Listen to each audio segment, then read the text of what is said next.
अरे मोदी जी की तरह कौन जो है गुमराह कर रहा है। कहाँ तो तय था चिरागा हर एक घर के लिए, कहाँ चिराग मयस्सर नहीं शहर के लिए। नया निजाम आया है, नया कायदा लेकर आया है। तो ये जो नया निजाम है उसको नया कायदा ये मालूम हो गया है कि समाज को आपस में लड़ा दो, झगड़े लड़ा दो। 10 साल में सांसद महोदय दिल्ली के सबसे अमीर सांसद बन गए हैं, तो उस अमीर सांसद को ये गरीब लड़का चप्पल पहनने वाला चुनौती देने के लिए आया है। देखते हैं तुम्हारे देश दोस्त के टेम्पो में कितना काला धन है। तुम्हारे दोस्त के काला धन वाले टेम्पो का मुकाबला हम ई रिक्शा से करेंगे, इस बात को याद रखना। उनको लगता है कि उनको कोई हरा नहीं सकता है। तो मैं कहता हूं कि देश में जब जब अत्याचार बढ़ता है, रावण को भी लगता था कि उसको कोई हरा नहीं सकता है, कंस को भी लगता था कि उसको कोई हरा नहीं सकता है।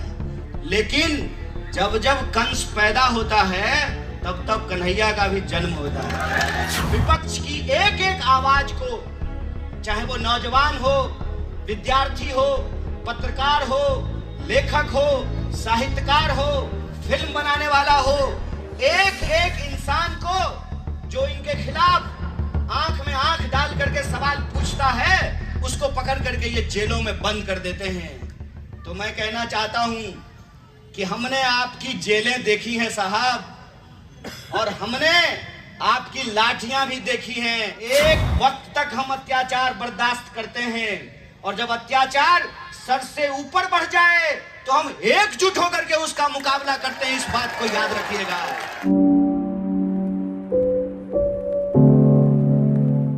मैं आपको यह बताना चाहता हूं कि इस बार का चुनाव किसी एक व्यक्ति को सांसद बनाने का चुनाव नहीं है। इस बार का चुनाव किसी एक व्यक्ति को प्रधानमंत्री बनाने का चुनाव नहीं है। इस बार का चुनाव किसी पार्टी को जिताने और किसी गठबंधन को जिताने का चुनाव नहीं है। इस बार का चुनाव हमारे वजूद का चुनाव है, हमारे अस्तित्व का चुनाव है, हमारे संविधान का चुनाव है, हमारे लोकतंत्र का चुनाव है। यह बात मैं आपको क्यों कह रहा हूं? यह बात मैं आपको डराने के लिए नहीं कह रहा हूं।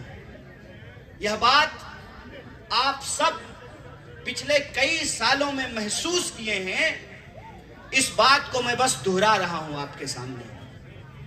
आपने ये महसूस किया है कि पिछले 10 साल में देश को क्या से क्या कर दिया गया है।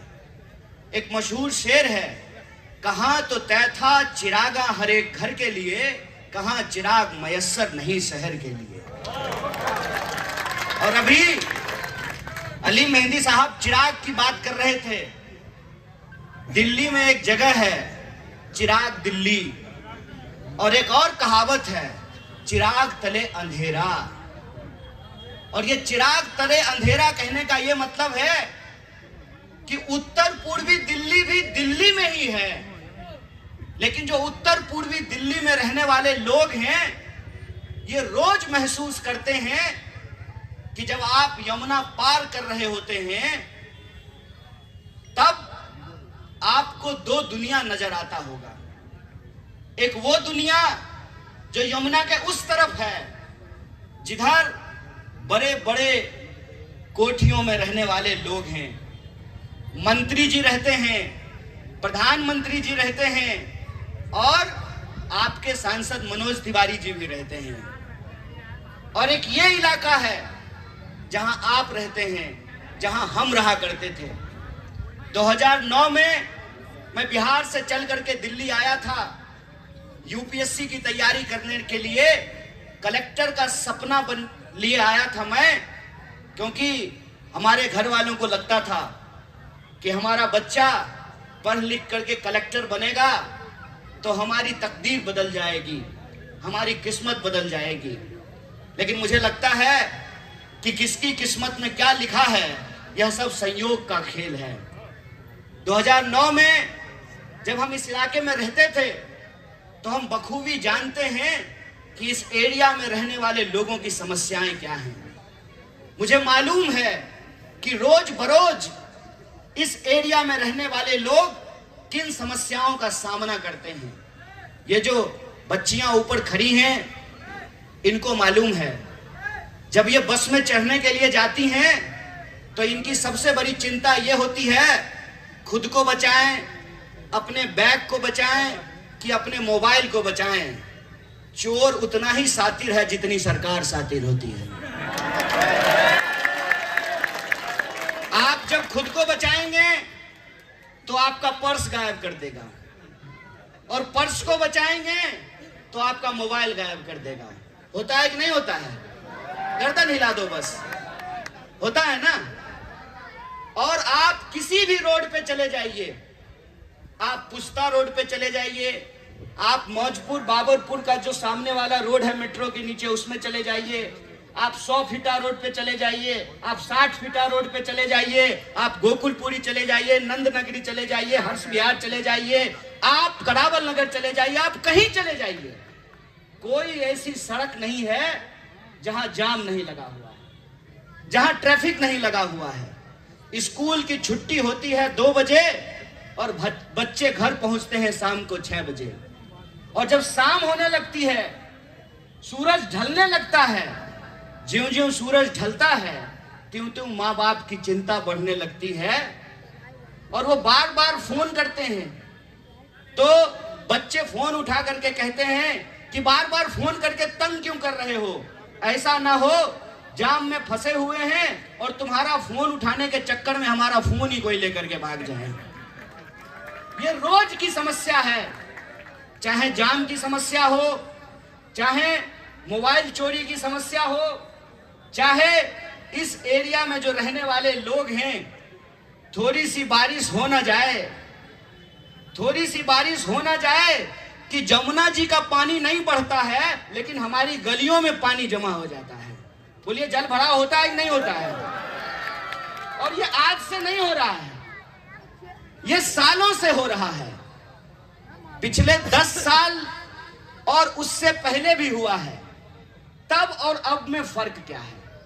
तब और अब में फर्क ये है, यहां बैठे हुए हैं पूर्व एमएलए साहब, तब और अब में ये फर्क है कि तब आपका जो सांसद होता था आप उसकी गाड़ी रोक लेते थे और आप उसकी गाड़ी रोक करके कहते थे कि सांसद साहब याद रखिएगा हम ही आपको वोट देकर के सांसद बनाए हैं, अगर हमारा पुल नहीं बनवाएंगे, अगर हमारी गली नहीं बनवाएंगे, अगर हमारा नाला नहीं बनवाएंगे तो अगली बार हम आपको वोट नहीं देंगे।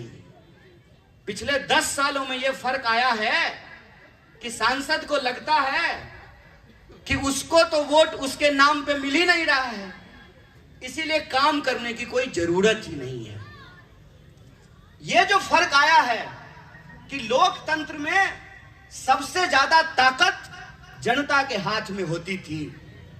नया निजाम आया है, नया कायदा लेकर आया है, और यह जो नया निजाम है उसको नया कायदा यह मालूम हो गया है कि समाज को आपस में लड़ा दो, झगड़े लड़ा दो, इस गली को उस गली से लड़ा दो, इस विधानसभा के लोगों को उस विधानसभा के लोगों से लड़ा दो।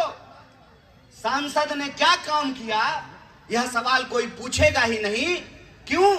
क्योंकि जो है मोदी जी के नाम पे वोट ले लेंगे। और यह जो फर्क हुआ है उसका नतीजा यह है कि 10 साल में सांसद महोदय दिल्ली के सबसे अमीर सांसद बन गए हैं। तो उस अमीर सांसद को यह गरीब लड़का चप्पल पहनने वाला चुनौती देने के लिए आया है। यह चुनौती देने के लिए आया है कि देखते हैं तुम्हारे देश दोस्त के टेम्पो में कितना काला धन है।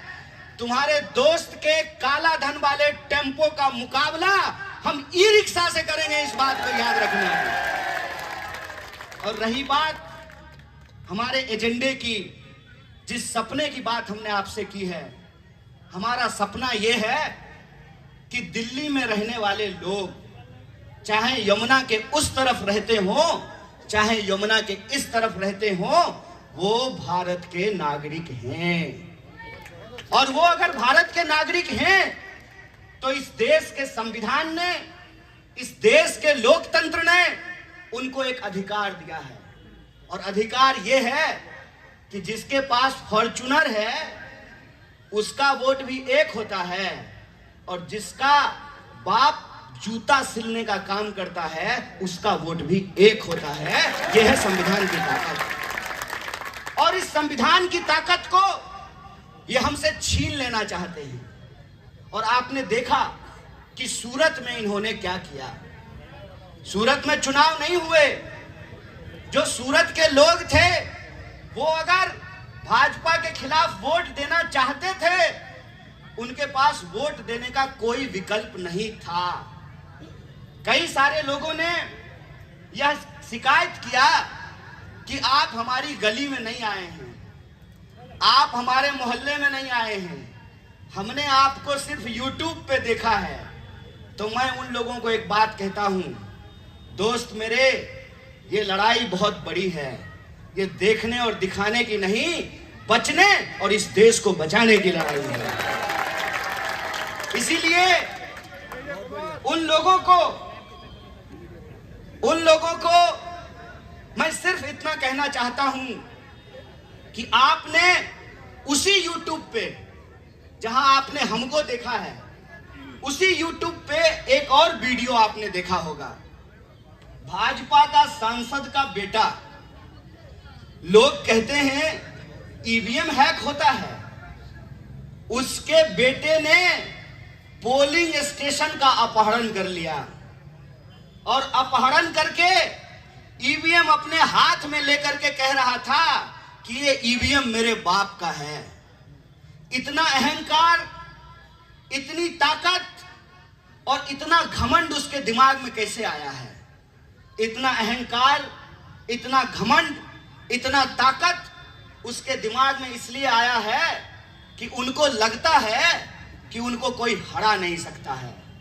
तो मैं कहता हूं कि देश में जब जब अत्याचार बढ़ता है, रावण को भी लगता था कि उसको कोई हरा नहीं सकता है, कंस को भी लगता था कि उसको कोई हरा नहीं सकता है। लेकिन जब जब कंस पैदा होता है तब तब कन्हैया का भी जन्म होता है। इनको यह लगता है कि लोकतंत्र को ये जेल में बंद कर देंगे। विपक्ष की एक एक आवाज को, चाहे वो नौजवान हो, विद्यार्थी हो, पत्रकार हो, लेखक हो, साहित्यकार हो, फिल्म बनाने वाला हो, एक एक इंसान को जो इनके खिलाफ आंख में आंख डाल करके सवाल पूछता है, उसको पकड़ करके ये जेलों में बंद कर देते हैं। तो मैं कहना चाहता हूं कि हमने आपकी जेलें देखी हैं साहब, और हमने आपकी लाठियां भी देखी हैं, हम आपके तोपों को भी देखेंगे।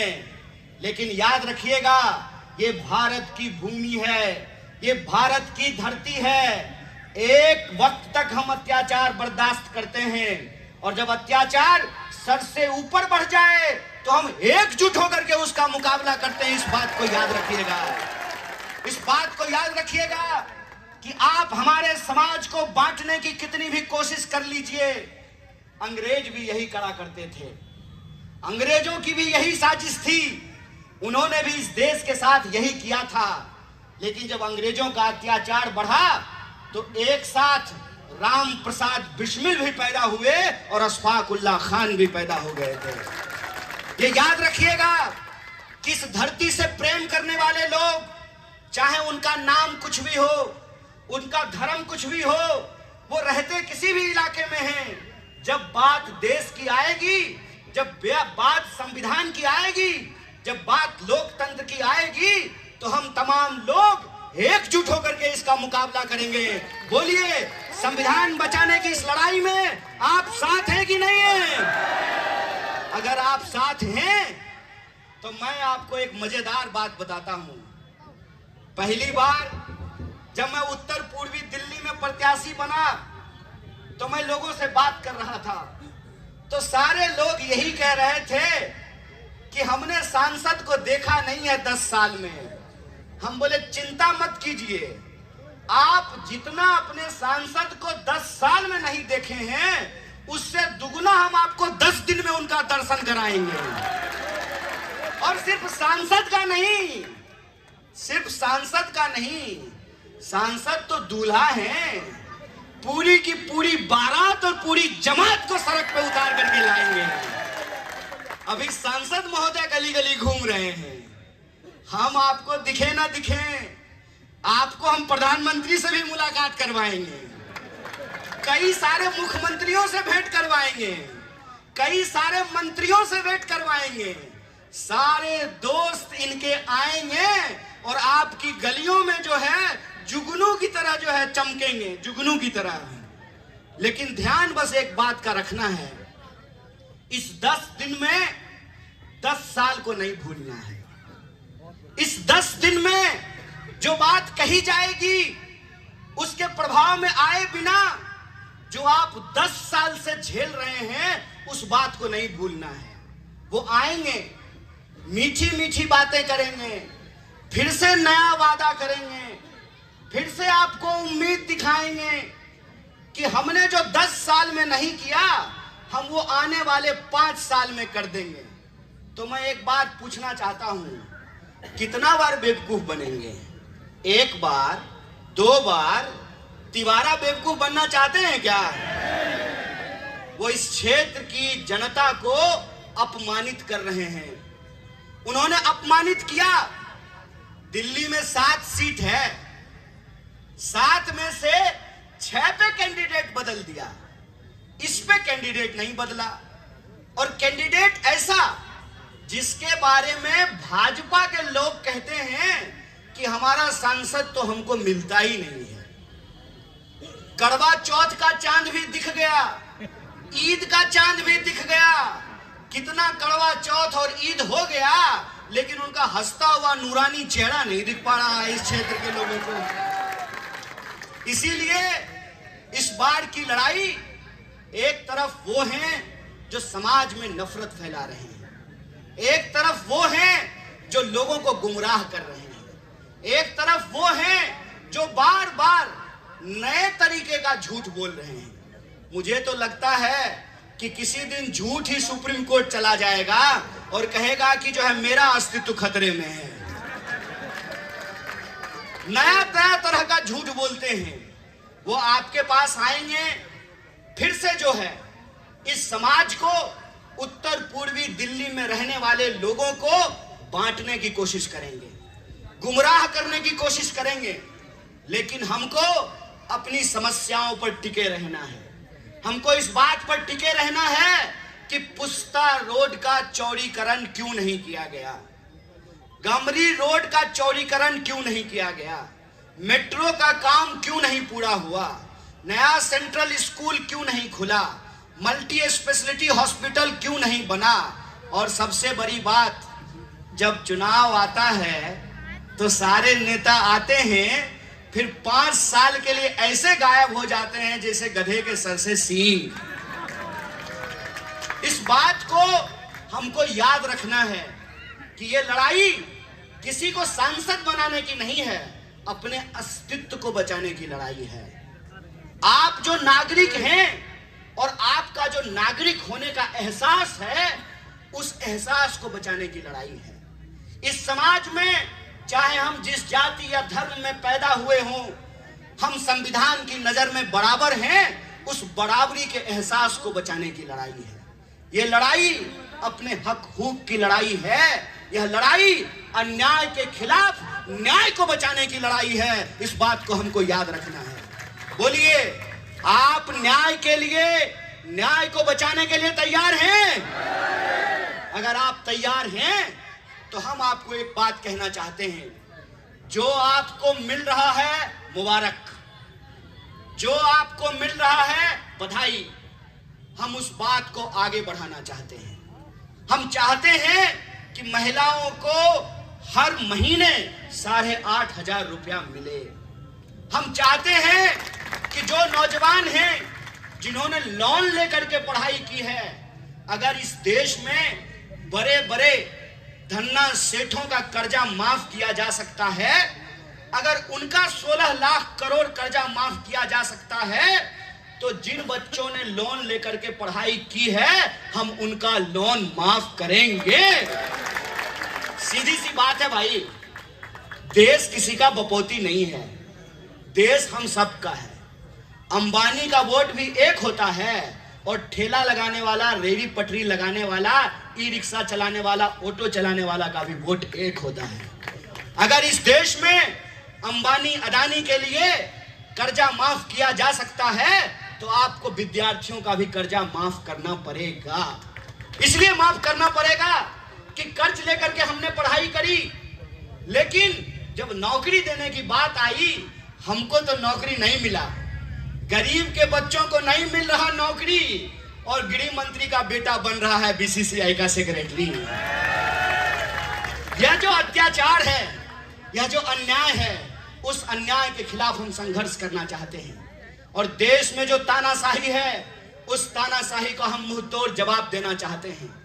आज दिल्ली के सीएम अरविंद केजरीवाल जी भाषण दे रहे थे, और भाषण में उन्होंने कहा कि तानाशाही से मुकाबला करना है।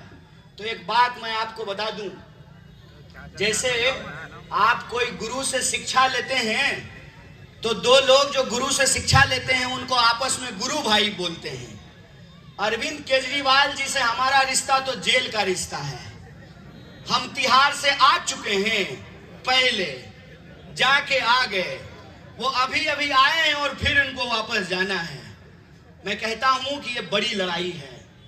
यह लड़ाई पार्षदी का नहीं है, यह लड़ाई विधायकी की नहीं है, यह लड़ाई देश बचाने की लड़ाई है। और सब कुछ भूल करके हमको इसके लिए एकजुट रहना है, क्योंकि संविधान बचेगा, लोकतंत्र बचेगा, चुनाव होगा तो हम भी बचेंगे। यह बात हमको याद रखना है।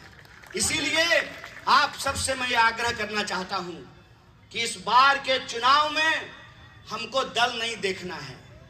और जहां तक इस उत्तर पूर्वी क्षेत्र में होने वाले चुनाव का सवाल है, तो आप सब जानते हैं कि दिल्ली में इंडिया अलायंस बना है, और इंडिया अलायंस बनने के चलते इस बार हाथ में झाड़ू है।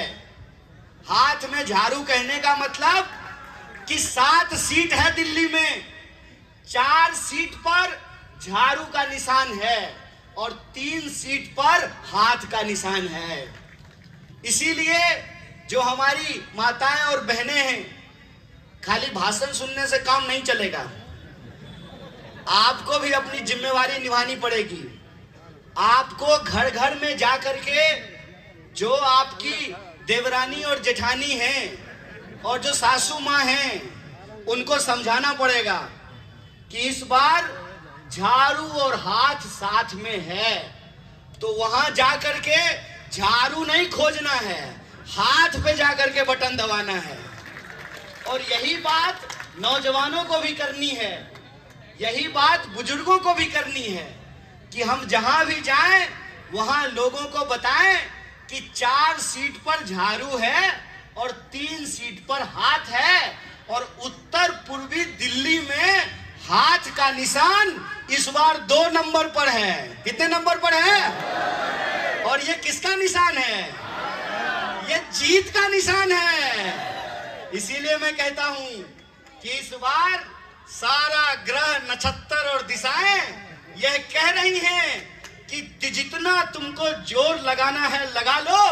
हम लोग यूनिवर्सिटी में एक बात कहा करते थे कि जुल्मी जब जब जुल्म करेगा, झूठ के हथियारों से चप्पा चप्पा गूंज उठेगा इनकलाब के नारों से। इस बार इस देश में परिवर्तन होगा।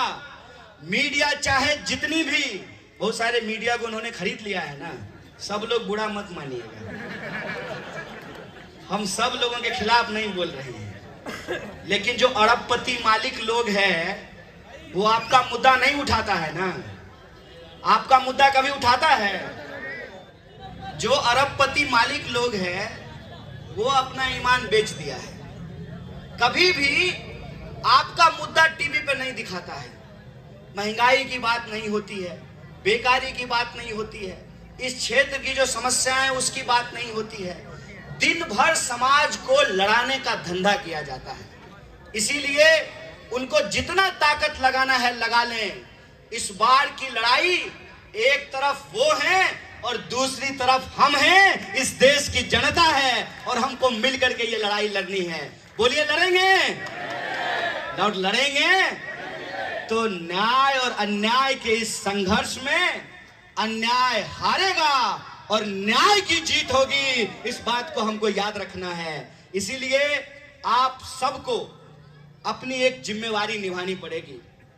चुनाव में गिनती के 10-12 दिन बचे हैं और मैं जो हूं दिल्ली का सबसे गरीब प्रत्याशी हूं।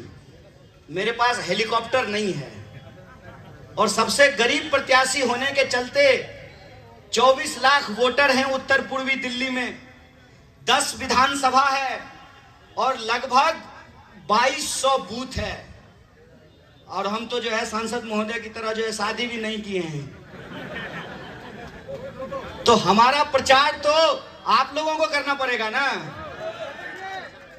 तो आप अगर किसी ने कहा खत्म हो गया, अरे मोदी जी की तरह कौन जो है गुमराह कर रहा है। बीच में कोई पानी पिला रहा था, अरे मुझे अभी पानी मत पिलाइए, मुझे पूरी सरकार को पानी पिलानी है, पूरी इनकी जमात को पानी पिलानी है। और मैं जवान आदमी हूं। मोदी जी एक भाषण दे रहे थे और भाषण में प्रधानमंत्री जी ने कहा कि 70 साल के बुजुर्गों को उनका ये बेटा, ये सुन करके ही मुझे हंसी आ गई। 70 साल के लोगों को बुजुर्ग कह रहे हैं और खुद ही 74 साल के हैं।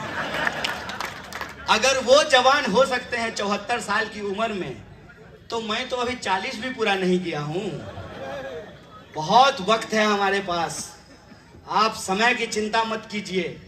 कुछ लड़के दौड़ कर आए और बोले सेल्फी खिंचा लीजिए, तो हम बोले बाद में खिंचा लेंगे। तो बोला बाद में आप नहीं मिलेंगे। हम बोले काहे नहीं मिलेंगे, जिता तो हम 5 साल यहीं रहेंगे। 5 बार दिन में सेल्फी खिंचा लेना है ना। तो आप सबसे मेरा यही आग्रह है कि 24 लाख लोगों से 12 दिन में तो पहुंच नहीं सकते हैं, तो आप सबको एमपी कैंडिडेट बनना पड़ेगा। मैं कैंडिडेट नहीं हूं, आपको कैंडिडेट बनना पड़ेगा। बोलिए आप एमपी कैंडिडेट बनेंगे? तो आप ही एमपी कैंडिडेट हैं।